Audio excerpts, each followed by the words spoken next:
জয় রাধে রাধে বন্ধুরা।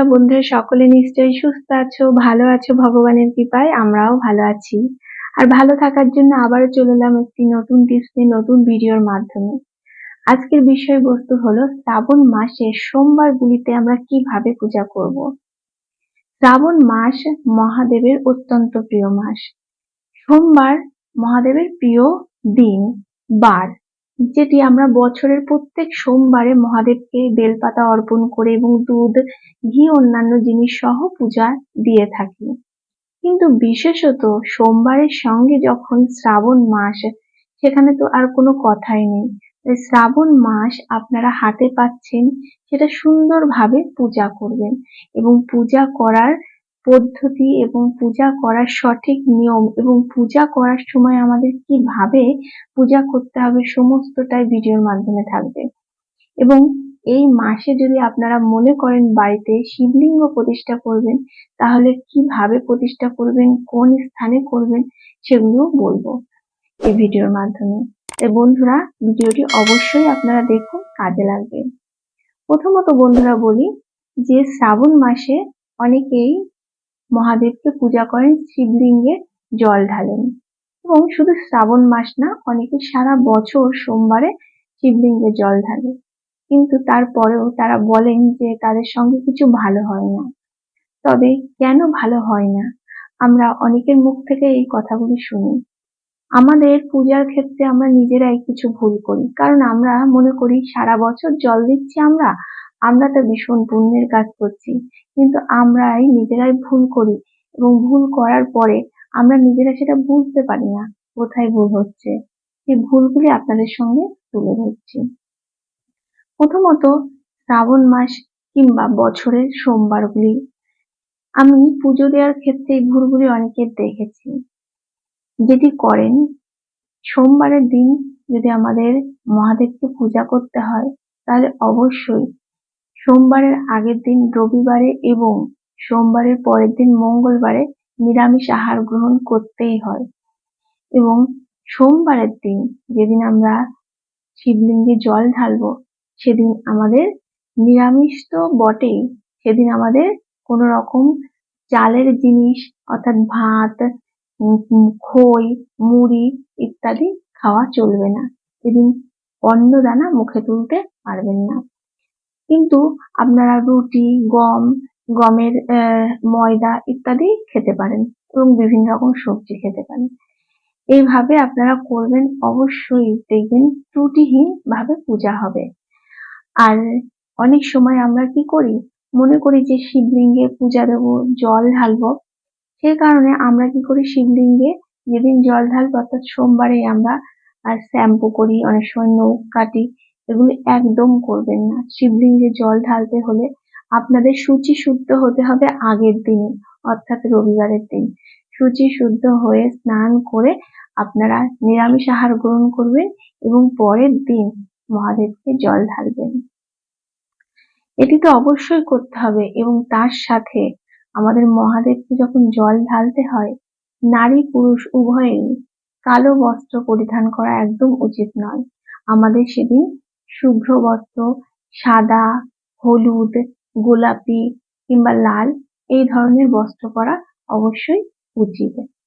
নীল মানে ডিপ নীল, ডিপ সবুজ এই রঙগুলি কখনোই পরবেন না। কালো মানে এই ডিপ ডিপ কালারগুলি একদম পরবেন না।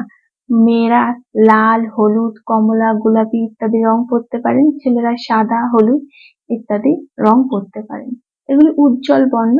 এইভাবে আপনারা পূজা দেবেন। দ্বিতীয়ত বন্ধুরা, যে জিনিসটা আমরা ভুল করি পূজার ক্ষেত্রে, অনেক সময় আমরা প্লাস্টিকের পাত্রে জল ঢালি। কেননা অনেক সময় যুক্তি তর্কে বলে থাকেন যে আমরা যখন তারকেশ্বর ধামে যাই, সেখানে মহাদেবকে আমরা দেখবেন প্লাস্টিকের করে কৌটোতে করে জল ঢালি। সেই জন্য মনে করে যে সেই কৌটোয় অনেক সময় সেই কৌটোতেই জল দিতে রেখেছি, কারণ সেখানে সেই উপস্থিত অবস্থায় তেমন ছাড়া জল দেওয়ার আমাদের উপায় থাকে না। কিন্তু যখন আমরা আমাদের বাড়ির কাছে কিংবা বাড়ির ভেতরে খুব ধীরে সুস্থে জল দিচ্ছি, তখন আমাদের কখনোই অমন পাত্রে জল দেওয়া উচিত নয়। কারণ যেখানে যেমন সেখানে ভগবান সেইভাবে আমাদের পূজা গ্রহণ করেন। কিন্তু আমরা যখন বাড়িতে থাকবো তখন আমাদের সঠিক নিয়মে সঠিকভাবে পূজা করতে হবে। তাই পারলে অবশ্যই তামার পাত্রে জল ঢালবেন কিংবা পিতলের পাত্রে জল ঢালবেন।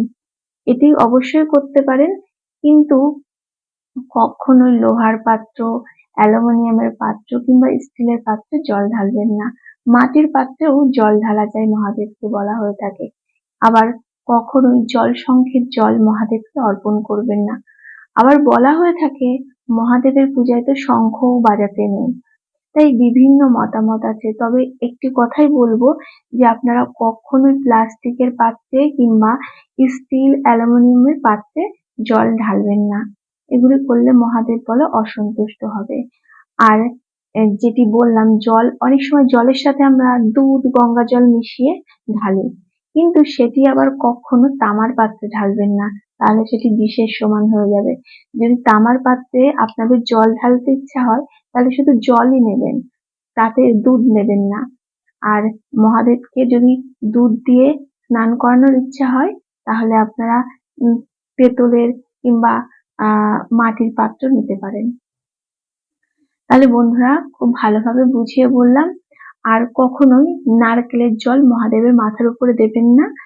আর নারকেলের জল দেয়া পাপের সমান, আপনারা পারলে ডাবের জল দিতে পারেন। এই ধরনের কর্ম করবেন, মহাদেব অবশ্যই সন্তুষ্ট হবে। পূজার সময় ভুল ত্রুটি গুলি একটু বুঝে শুনে করবেন, কারণ এতটা ভুল হয়ে গেলে মহাদেব কখনোই আমাদের ক্ষমা করবেন না। আর ফুলের ক্ষেত্রে বলি, কখনোই আপনারা জবা ফুল, লাল জবা ফুল কখনোই দেবেন না মহাদেবকে। সাদা রঙের জবা ফুল তবুও দেয়া যায়, কিন্তু লাল রঙের জবা ফুল কখনো মহাদেবকে অর্পণ করবেন না।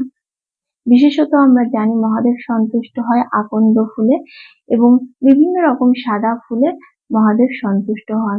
তার সাথে বেলপত্র দেবেন, দূর্বাও দেবেন, দূর্বা দেওয়াও অত্যন্ত ভালো। 5টা দূর্বা দেবেন, সেটি খুব ভালো। আর ভুল করেও তুলসী পত্র দেবেন না। তুলসী পত্র দিলে মহাপাপ লেগে যাবে। তাহলে বন্ধুরা, পূজা দেওয়ার ক্ষেত্রে সামান্য সামান্য জিনিস দিয়েই মহাদেবকে আমরা সন্তুষ্ট করতে পারি, কিন্তু তার মধ্যে আমরা আবার একটু ভুল করে বসি।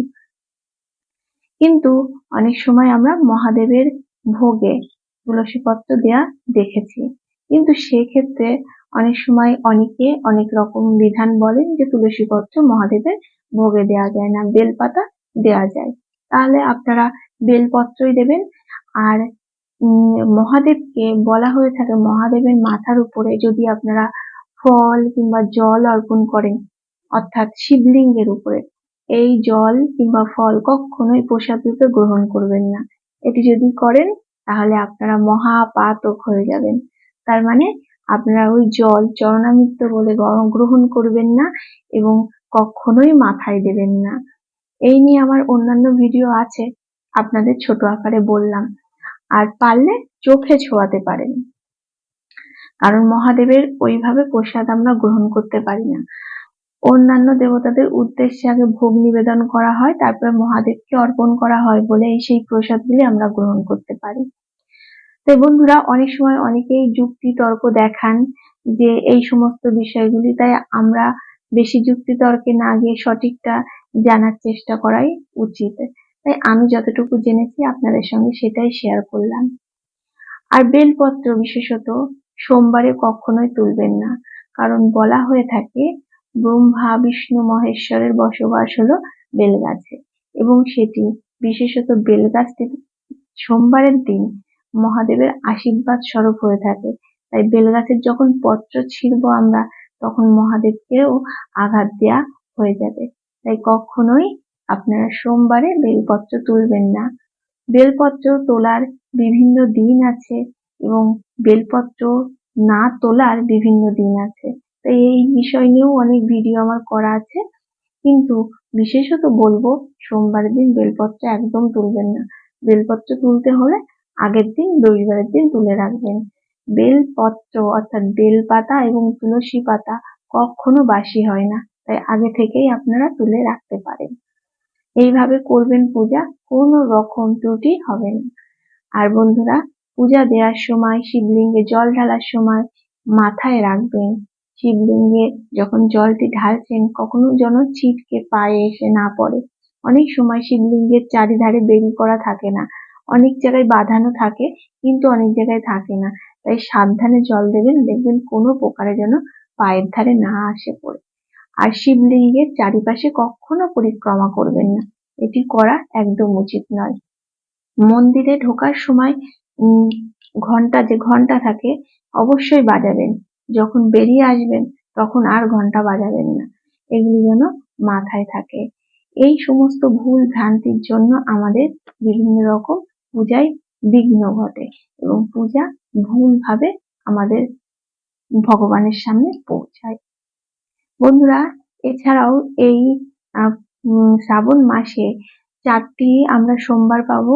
সেই তারিখগুলো হলো 6ই শ্রাবণ, 13ই শ্রাবণ এবং 20 শ্রাবণ আর 27শে শ্রাবণ। এই 4টি সোমবার আমরা পাবো শ্রাবণ মাসে। এই 4টি সোমবার আমরা খুব ভালোভাবে পালন করব এবং যারা 4টি সোমবারই পালন করবেন তারা প্রথম সোমবারে দুধ দিয়ে স্নান করাবেন, পরের সোমবারে দই দিয়ে স্নান করাবেন, তারপরের সোমবারে ঘি, তারপরের সোমবারে মধু সহ আরো যে 3 রকম জিনিস সমস্তটা দিয়ে শর্করা মিশিয়ে স্নান করাবেন। শর্করা অর্থাৎ চিনি, বাতাসা ইত্যাদি দিতে পারেন। আর যদি মনে করেন না, অনেকেই আছেন যে শ্রাবণ মাসের একটি সোমবার পালন করেন, তাহলে আপনারা সেদিন সমস্ত কিছুই একসাথে দিয়ে স্নান করাবেন। এই সমস্তগুলি করবেন, অবশ্যই ত্রুটিহীন ভাবে পূজা হবে। আর বন্ধুরা, অনেকে শ্রাবণ মাসে মনে করতে পারেন বাড়িতে শিবলিঙ্গ প্রতিষ্ঠা করবেন। সেক্ষেত্রে বাড়িতে যদি শিবলিঙ্গ প্রতিষ্ঠা করেন তাহলে ভগবান শ্রীকৃষ্ণ শ্রী বিষ্ণুর মাঝখানে এনে প্রতিষ্ঠা করবেন না, একটু পাশে সিংহাসনের এক পাশে রেখে প্রতিষ্ঠা করবেন এবং সেটি যদি হয় ঈশান কোণ তাহলে অতি উত্তম। ঈশান কোণে আপনারা রাখবেন মহাদেবকে, তাহলে বিশেষভাবে আপনারা মহাদেবের আশীর্বাদ পাবেন। আর মহাদেবের সাথে নন্দী মহারাজকে একদম আনতে ভুলবেন না, কারণ মহাদেবের সাথে যদি নন্দী মহারাজ থাকে তাহলে আপনাদের বিভিন্ন মনস্কামনা খুব তাড়াতাড়ি পূর্ণ হওয়ার সম্ভাবনা থাকবে। তাই নন্দী মহারাজকে খুশি করতে পারলে মহাদেবও খুশি হন এবং মহাদেব নন্দী মহারাজকে কোনোভাবে আঘাত করলে বা অবহেলা করলে ভীষণভাবে অখুশি হন। তাই এই জিনিসগুলি মাথায় রাখবেন। আর এই সোমবারগুলিতে আপনারা যদি পারেন, নন্দী মহারাজ মানে জীবন্ত নন্দী মহারাজরা ঘোরাফেরা করে তো, তাই তাদেরকে যদি একটু সেবা করতে পারেন, কিছু খাওয়াতে দিতে পারেন, খেতে দিতে পারেন, তাহলে বিশেষভাবে ভগবানের আশীর্বাদ পাবেন। তাই এই জিনিসগুলি মাথায় রাখবেন এবং এইভাবে পূজা করবেন। খুব ভালোভাবে পূজা দেখবেন ভগবান গ্রহণ করছেন। হ্যাঁ, আমরা দেখতে তো পাবো না, কারণ ভগবান সেই দৃষ্টি যদি আমাদেরকে দেন অবশ্যই দেখতে পাবো, কিন্তু অন্তর থেকে মনে হবে যে আমরা কোনো ত্রুটি করিনি বা ত্রুটি রাখিনি পূজার মধ্যে। তাই এইভাবে পূজা দেবেন। আর বলি, বাড়ির বিভিন্ন সদস্যরা আছে, সবাই তো পূজা দেন না, কিন্তু এই বিশেষ দিনগুলিতে যদি পূজা নাও দিতে পারেন, তাও এই ভগবানের সামনে এসে আপনারা একটু প্রণাম করবেন। যদি আসতে যেতে কোনো মন্দির পড়ে সেই মন্দিরে একটু ঘন্টা বাজিয়ে দেবেন এবং সেখানে একটু প্রণাম করবেন, তাতেও ভগবান খুশি হবেন, মহাদেব খুশি হবেন। তাই এইগুলি করবেন, দেখবেন আপনাদের বিপদ আপদ খুব তাড়াতাড়ি কেটে যাবে এবং মহাদেবও আপনাদের পূজায় সন্তুষ্ট হবেন। আর বন্ধুরা, অনেকের বাড়িতে মহাদেবের অর্থাৎ শিবলিঙ্গ প্রতিষ্ঠা আছে, সেক্ষেত্রে বারবারই বলবো যে শিবলিঙ্গ কখনো দুটো রাখবেন না, 3টে রাখতে পারেন, 3টের অধিক রাখতে পারেন, কিন্তু বলা হয় শিবলিঙ্গ দুটো রাখতে নেই। এবং শ্বেত শিবলিঙ্গ অর্থাৎ সাদা শিবলিঙ্গ বাড়িতে কখনোই রাখবেন না, সেটি হলো ত্যাগের প্রতীক, অর্থাৎ বাড়িতে রাখা চলে না। সেটি কোনো ব্যবসার ক্ষেত্রে রাখা যায়, সেখানে রাখতে পারেন, কিংবা মন্দিরে থাকে, কিন্তু বাড়িতে কখনো রাখতে নেই। তাই এই জিনিসগুলো আপনাদের মাথায় রেখে পূজা দেবেন এবং বাড়িতে শিবলিঙ্গে যদি পূজা দেন তাহলেও এইভাবে করবেন, যদি আপনারা মন্দিরে গিয়ে করেন তাহলেও এইভাবে করবেন। বন্ধুরা, আজকের ভিডিওটি এই পর্যন্তই। আবারও অনেক কিছু বলবো, সমস্ত একটি ভিডিওর মাধ্যমে বলা সম্ভব নয়, তাহলে অনেক বড় হয়ে যাবে। তাই প্রত্যেক সোমবার আসবে, তার আগে আমি বিভিন্ন রকম টিপস আপনাদের সঙ্গে তুলে ধরবো। আজকের ভিডিওটা এই পর্যন্তই, আবার নতুন ভিডিও নিয়ে চলে আসবো। আপনারা সুস্থ থাকবেন, ভালো থাকবেন এবং খুব আনন্দে পূজা দেবেন। এখনকার মতন তাহলে টাটা, রাধে রাধে।